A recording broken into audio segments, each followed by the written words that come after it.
सोचिए जरा, आपने अपनी पूरी जिंदगी की कमाई, खून पसीने की बचत एक घर खरीदने में लगा दी। सपना था कि अपने परिवार को एक छत देंगे जहां बच्चे खेलेंगे, बुजुर्ग चैन की नींद सोएंगे। लेकिन जब वो घर मिल भी जाए और फिर भी आप उस घर के कानूनी मालिक न बन पाए तो क्या होगा?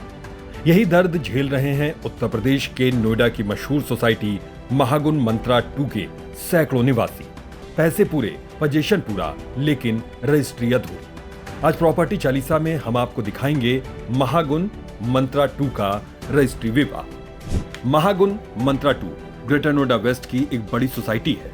टावर गंगा 310 फ्लैट है, टावर गायत्री 206 फ्लैट। इनमें 300 से ज्यादा परिवार सालों से रह रहे हैं। निवासियों का कहना है कि सालों पहले फ्लैट की पूरी कीमत चुका दी। पोजीशन 2021 और 2022 में ही मिल चुका है, लेकिन 2025 तक भी रजिस्ट्री नहीं हुई। यानी घर में रहते हैं लेकिन कानूनी मालिक नहीं है। बैंक लोन ट्रांसफर नहीं कर सकते, रीसेल नहीं कर सकते और हर समय असुरक्षा का डर। अब सवाल उठता है, रजिस्ट्री क्यों नहीं हो रही? निवासियों का आरोप है कि बिल्डर बार बार झूठे वादे करता रहा कि 24 हफ्तों में रजिस्ट्री होगी, लेकिन हर बार टाल गया। खबर है कि बिल्डिंग पर ग्रेटर नोएडा प्राधिकरण का भारी बकाया देना बाकी है। इसी वजह से बिल्डर को ऑक्यूपेंसी सर्टिफिकेट ओसी और कंप्लीशन सर्टिफिकेट सीसी नहीं मिला और बिना ओसी और सीसी के रजिस्ट्री संभव नहीं है। वहीं खरीदारों का कहना है कि बिल्डर और अथॉरिटी की लड़ाई के खामियाजा हमें क्यों भुगतना पड़ रहा है? हमने अपनी जिम्मेदारी निभाई, पैसे पूरे दिए, अब मालिकाना हक भी हमें मिलना चाहिए। एक परिवार कहना है कि हमने बच्चों की पढ़ाई और शादी का पैसा निकालकर घर खरीदा। 3 साल से हम इंतजार कर रहे हैं, लेकिन आज भी कानूनी तौर पर यह घर हमारा नहीं हो पाया। एक बुजुर्ग कहते हैं, बुढ़ापे में सोचा था कि अब अपने घर में सुकून से रहेंगे, लेकिन रोज कोर्ट कचहरी, अथॉरिटी, बिल्डर के चक्कर काटने पड़ रहे हैं। महिलाएं और बच्चे भी परेशान हैं। उनका कहना है कि ऐसा लगता है जैसे हम किराएदार हैं, अपना घर होते हुए भी मालिकाना हक नहीं है।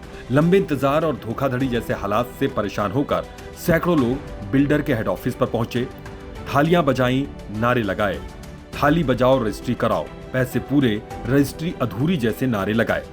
निवासियों ने चेतावनी भी दी कि अगर रजिस्ट्री तुरंत शुरू नहीं हुई तो आंदोलन और बड़ा होगा और ये मामला मुख्यमंत्री तक ले जाया जाएगा। प्रॉपर्टी चालीसा आपको साफ बताना चाहता है कि जब तक रजिस्ट्री नहीं होती आप कानूनी मालिक नहीं है। आपकी सेल डीड रजिस्ट्री ऑफिस में दर्ज होना जरूरी है।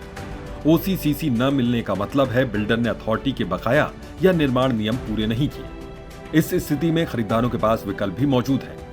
वे रेरा में शिकायत कर सकते हैं, कंज्यूमर कोर्ट में केस कर सकते हैं, ग्रुप बनाकर अथॉरिटी पर दबाव डालना भी जरूरी है। प्रॉपर्टी चालीसा का सुझाव है, घर खरीदने से पहले हमेशा चेक करें कि प्रोजेक्ट को ओसी, सीसी और रेरा अप्रूवल मिला है या फिर नहीं। बिल्डर और अथॉरिटी के बीच कोई बकाया तो नहीं।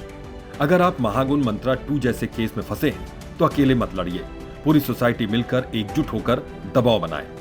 दोस्तों, घर सिर्फ ईंट पत्थर नहीं होता, बल्कि एक सपना होता है। लेकिन जब वो सपना अधूरा रह जाए तो दर्द और बढ़ जाता है।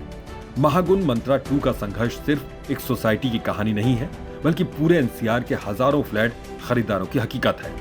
अगर आप भी घर खरीद रहे हैं तो सबक लें, डॉक्यूमेंट्स चेक करें, रेरा देखें और कानूनी सलाह जरूर लें।